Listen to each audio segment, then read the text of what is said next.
I sat there bound and broken, as my family turned against me, each betrayal cutting deeper than any verdict. Sandra, my wife, was in Steve's arms, my so-called friend, smiling as if my suffering was her reward. My daughter Matilda threw a paint-filled balloon at me, and its red splashes felt like blood on my skin. The courtroom celebrated, ignoring my cries of innocence. Only Victoria Brown, the relentless prosecutor, glanced my way, her eyes briefly showing the doubt she couldn't voice. I was convicted not only by law, but by the very people I once called family. Heartbroken, that is the only word that describes how I felt. Most people around me were cheering and celebrating, their joy making it seem like a happy moment. The excitement was overwhelming, drowning out the quiet of the room. Just moments ago it had felt heavy and serious.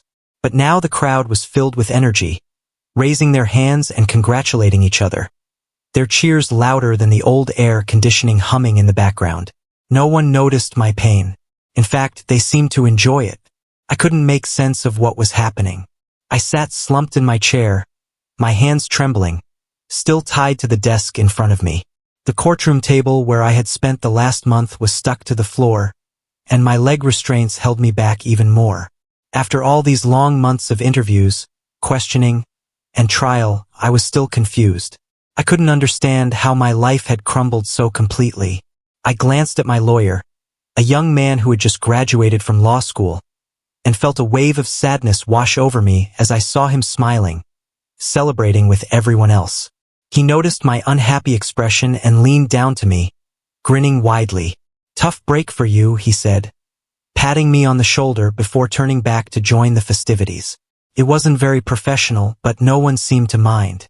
As I sat there in the midst of the courtroom celebration, the cheering and back slapping over my guilty verdict felt unsettling. I had never felt so isolated. I didn't want to turn around and face the crowd. I knew they would be looking at me with eyes full of judgment, people I once thought cared about me. I remembered the moment the jury announced their unanimous guilty verdict. Their faces were serious and filled with disapproval. The judge had added in his closing remarks that if harsher penalties were still an option, he would have considered them without hesitation. Feeling defeated, I buried my face in my hands and cried. I had received 2 life sentences with no chance for release. Of course, I could try to appeal, but I knew finding someone willing to take my case would be nearly impossible. The crimes I had been convicted of were too terrible for any sensible lawyer to want to defend me, and public defenders would get caught up in endless legal procedures. I felt lost, alone, and hated by everyone. There was no kindness to be found. The prosecution attorney, Ms. Victoria Brown, a representative of justice in the federal court, had described my actions in shocking detail, leaving no room for sympathy. She had gathered all the facts, every interview and every pointed comment made by witnesses, and she did her job exceptionally well. If I had been an observer or part of the jury, I would have been impressed by how she used everything against me, even the less certain details. I could easily see how she skillfully countered my lawyer's weak defense. She picked apart my claims of being innocent, like it was a simple task. Innocent, that was the main problem. I was innocent. I had not done the terrible things people accused me of. No one believed me, nobody wanted to listen. Not my wife, my kids, my friends, my parents, or my siblings. Since my arrest, they had only hurled insults at me. Not one of them ever asked if I was innocent. While I waited for my trial, some guards took pleasure in showing me clips from the news where my family had distanced themselves from me, convinced of my guilt. After my arrest, my family was brought into a room where I was chained in a cell. They came in to confront me. Despite my pleas, my mother, my ex-wife, and my daughter took turns hitting me while the others watched and laughed. They kept slapping me until my face was red and hurt. My father even told me I was going to have a hard time in prison. My brother spat on me, and the rest of my family laughed, eager to see me suffer, even as I cried and told them I was innocent. Once they were done, the guards made a show of turning on the camera, challenging me to say something. When I remained silent, they returned me to my cell, and I cried, feeling completely alone. Now, as I sat there, heartbroken after the verdict and sentencing, there was nothing left to look back on and nothing to hope for in the future. I just stared at my hands and sobbed. A little while later, I felt a hand on my shoulder. I flinched. After all the pain I had been through, I instinctively recoiled at any touch. Under the simple suit I wore, I had the marks to show how hard things had been. Even in this courtroom, where I hoped I wouldn't face further mistreatment, I wasn't sure what to expect. I cautiously looked up. The woman who had worked hard to secure my sentencing, Victoria Brown, was kneeling beside me. She had a thoughtful expression on her face. Through the case and the earlier interviews, she had been relentless. She asked me many questions. No matter how much I insisted I was innocent, she kept going. She looked past my feelings and found out everything about my life and everyone I knew. She learned who my friends were, what I liked to eat, and even my interests. My friends and family helped her with all of it, and she used the information well. The professional way she had acted in the past few months was very different from what I saw now. She looked at me with what seemed like concern. "Mr. Other," she asked, waiting for me to pay attention. I looked into her eyes, surprised by her kindness. "I can't say I'm sorry or shocked by the decision, but I am sorry for what my colleague said earlier. It was unprofessional and not right," she said, referring to my defense lawyer's comment that she must have overheard. She then pointed to the celebration happening behind me, frowning. "This celebration is also wrong." I didn't know what to say. Just an hour before she had been so harsh, and now this. Kindness? It was surprising in a room filled with negativity. I nodded sadly. "The case is finished now," she told me. "Very soon you will be taken out. Is there a message you would like me to share with anyone?" She asked in a way that was unusual for someone who tried to give me 2 life sentences. For a moment, I thought, and shook my head and nodded. We both knew that no one wanted to hear from me. I looked at her as she waited. Quickly, I thought back over the last several months. I remembered the night everything went wrong and the events that followed. My thoughts raced to my first meeting with Victoria Brown. Always professional, she asked me my name, some basic details, and my story. Unlike the others, she didn't just ask what happened. She also asked if I had done the things I was accused of. After pleading my innocence again, I told her.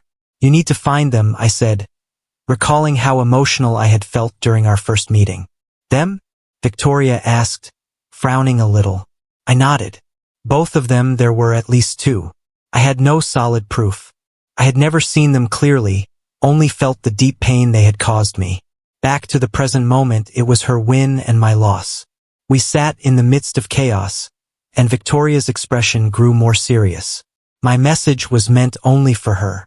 I whispered, "Find them." She instantly understood what I meant. As a Crown prosecutor, after many had labeled me guilty, Victoria had come in to finish the job, so they could legally close the case and move on in front of the eager media. The piles of evidence, reports, and interviews were mostly made to fill in what people thought about me. It seemed like there were instructions given to help the other side's case against me. Victoria, the public defender assigned to me, was new and didn't seem to care about helping me at all. Because of that, she found it easy to argue against me. Even if she had shared everything, I still would have been found guilty. But the surprising thing was that Victoria had always acted professionally. Out of everyone who spoke to me, she never lost her cool. She kept her emotions in check and focused on her job. She was also the only person in the entire trial to ask me if I was guilty. Victoria made sure to note my answer, which was that I wasn't guilty. This was the only time she got a negative reaction from everyone else around us. They dismissed my claim, and everyone but Victoria laughed at what I said. As I sat there in tears after the verdict, I felt completely broken. Victoria looked at me with concern on her face. Before she could say anything more, my guards moved her aside. They quickly helped me get away from the desk and started to lead me out. Then, something unexpected happened. The crowd stirred. For a moment, I hoped it was something that would change everything. But it wasn't that fortunate. A balloon filled with sticky red paint hit me on the side of my head and burst, covering me from head to toe. The paint looked like blood, and the person who threw it shouted angrily, "Murderer." My teenage daughter, Matilda, then laughed loudly after throwing the balloon. She hadn't spoken to me since that day in the interview room. At first, she was shy, but her mother and my parents had encouraged her. Her hand had hurt as she left the room. But now, with the trial over, she had shown her final act of rebellion, ending the bond we once had as father and daughter. As I turned my head, now covered in paint, I spotted May Bustoff, the mother of the victim. She and her husband were the only ones not celebrating. They had been present every day, remaining quiet throughout. Now, with everything finished, she was overwhelmed with grief as her husband held her. Among everyone in that room, they were the ones I felt most sorry for, more than for myself. While everyone else cheered and laughed, I was almost dragged away by my guards. Covered in paint, people patted Matilda on the back for standing up to her convicted father. I glanced at her, and briefly saw a mix of emotions on her face. But it was only for a moment. Soon, she was smiling and laughing again, surrounded by my former family, as I was led away like a man who had lost everything. I was pushed out the door and into a waiting prison van. The media called me Murder Mike. Before any real legal process had started, someone had told the press about the accusations against me, sharing my name and personal details. I didn't stand a chance. In everyone's eyes, I was guilty before even hearing the charges in court or being told what I was accused of in the cell they had put me in: murder. They said I had harmed 2 sisters, 2 young girls who had their whole lives ahead of them. The crime was so shocking that no one looked deeper than the man found with them. Nobody cared that I was there, trying to help them while crying and holding their wounds, unable to save them. I remembered the last words of love that Maisie, the older sister, had spoken to her younger sister, Tina. I was taken by surprise when the first responders threw me to the ground and put handcuffs on me after I called for help when I saw them coming. I fell into despair over the following days. Each call I tried to make was ignored. Everyone wanted someone to blame, and it was decided that it would be me, Mike Other, who would take their pain. The guards mocked me as they put me into the van, still stained with paint. I heard them laughing about how they would make me uncomfortable as they slammed the door. No light, no hope, no future for an innocent man. I watched as they pulled Mike Other out of the courtroom, covered in paint from a balloon thrown by his daughter, Matilda. I felt uneasy at the scene. His family should have been upset about his guilty verdict, maybe relieved he was being taken away. But their loud celebration seemed off. I knew they would face difficulties once they came to terms with what had happened. No family is perfect, and I had heard enough about Mike's family to know there were problems. Their outburst wasn't respectful and would likely lead to hurt feelings in the future, no matter what Mike had done. I walked back to my table as a prosecutor, stepping around the paint on the old blue carpet to receive congratulatory handshakes, smiling in return. I gathered my notes and put them into my bag, preparing to submit everything for record-keeping next week. I usually enjoyed victories, but the knot of anxiety in my stomach wouldn't go away as I packed my things. From the moment I got this case, something felt off. This was supposed to be a big moment in my career. As soon as it hit the media, Mike Other became the most hated man in the country. His actions had shaken everyone and caused fear throughout the nation. Today, I made sure one of Australia's most dangerous criminals would spend his life in prison, where he could never harm anyone again. I should feel proud of that. I had spoken to the man the media called Murder Mike many times. Like many criminals I had dealt with before, he insisted he was innocent. With all the media attention, his family and friends quickly remembered all the mistakes he had made. They talked about missed family events because he was busy, the moments when he lost his temper, and how often they worried about him. They tried to explain why he took a longer route home that night instead of a shortcut on the highway. Even with his claims of innocence, the police showed me enough evidence. Mike's car had blood on the seats, and it was found with the doors open. Reports said he was with the 2 sisters when the police found him. However, through all of it, Mike still said he was not guilty. I was uneasy when the search of the area didn't reveal the murder weapon. Still, police and several experts testified that he could have gotten rid of it before being discovered. Then there was the emergency call Mike made about 40 minutes before he was found. He told us he was pulling over and noticed another car on the roadside with its doors open and a flashlight moving in the trees. The call was confirmed as real, but a psychologist stated in court that Mike might have been trying to clear himself of guilt by making the call. Yet I couldn't shake the look in his eyes. I have encountered many criminals, and usually guilty people show anger or sometimes guilt or remorse after a verdict. In one case, the murderer actually seemed happy after taking care of a cheating spouse and her partner. But with Mike, his eyes stayed with me, even haunting me. I often wished I could dig deeper into the case, but my requests for more evidence were met with frustration. No one seemed interested in proving Mike not guilty. The past few months had been incredibly stressful. My superiors demanded that I ensure he received a life sentence. And the public defender didn't seem to put in much effort to help my job. I had watched Mike on video and met him a few times. Despite what seemed like rough treatment while he was in custody, he still insisted he was innocent. It was the look in his eyes that stayed with me as I watched him after the verdict. At that moment, his eyes did not look like those of a heartless killer. They looked like the eyes of someone who had suffered greatly. You need to find both of them. I kept thinking about those words. He recounted his story after stepping out of his car and greeting people nearby. He heard a young girl scream from the bushes, and without thinking, he rushed toward the sound when he saw a light flashing through the trees. As he shared his experience, he mentioned that just a few steps away from where he was found with the girls, someone struck him from behind, and he fell for a moment. When he regained his senses, he saw two shadows darting away and heard the cries of the young girls in front of him.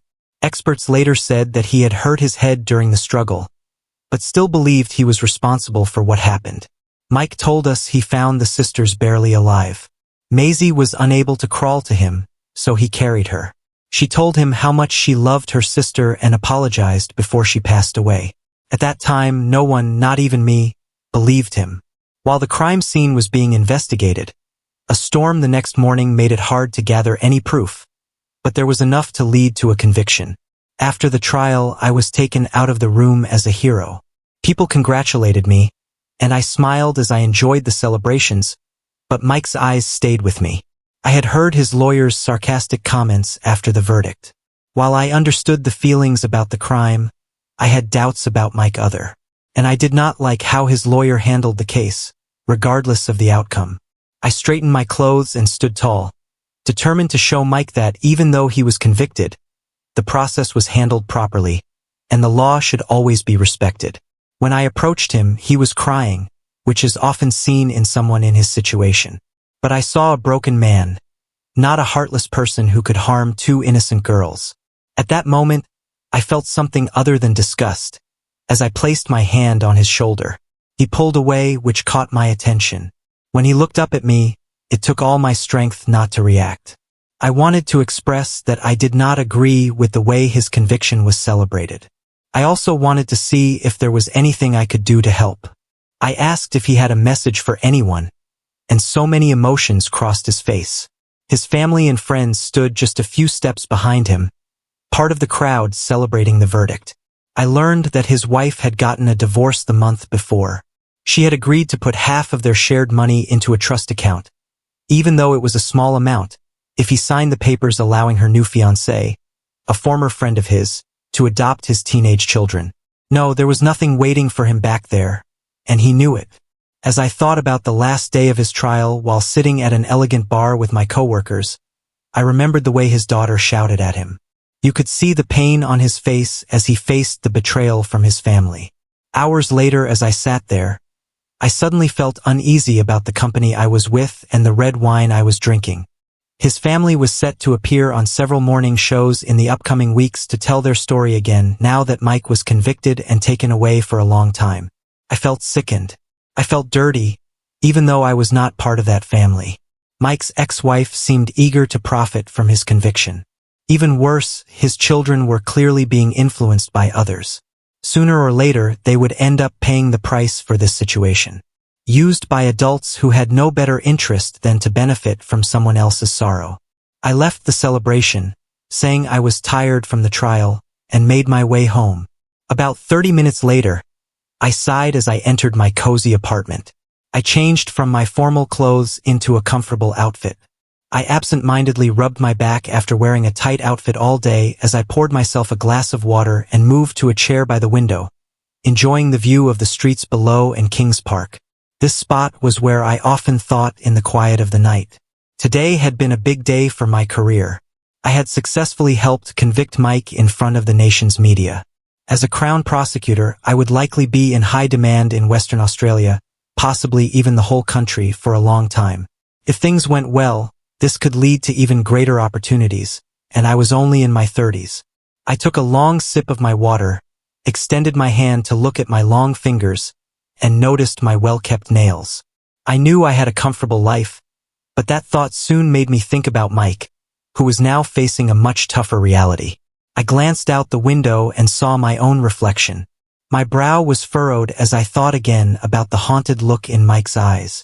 Not for the first time, I wondered if he might be innocent as he claimed. I usually felt satisfied when I helped put wrongdoers away. This time, that feeling was missing. This victory felt empty and lacked a true sense of justice.